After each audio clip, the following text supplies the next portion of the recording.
In the measurement world, we often have to rely on predefined references, such as measurement standards, to make the resulting product compliant with regulations.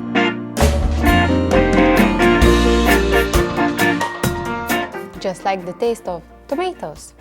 To make the final taste of the tomato perfect, I want them to be grown in a perfect condition.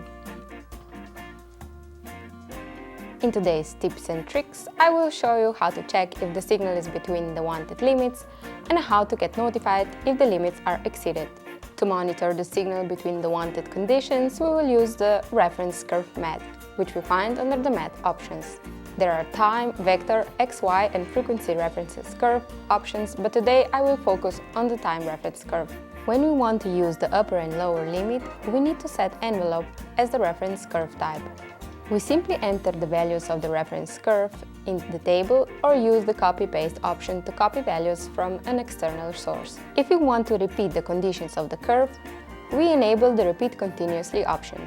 An additional channel is automatically created to show if we are within boundaries.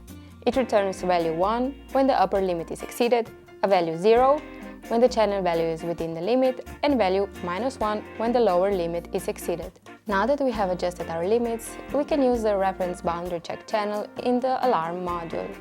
We want to get a warning when any limit is exceeded, so we set 2 conditions to trigger the alarm. However, since we do not monitor the measurement all the time, we can connect our alarm to the notifier module.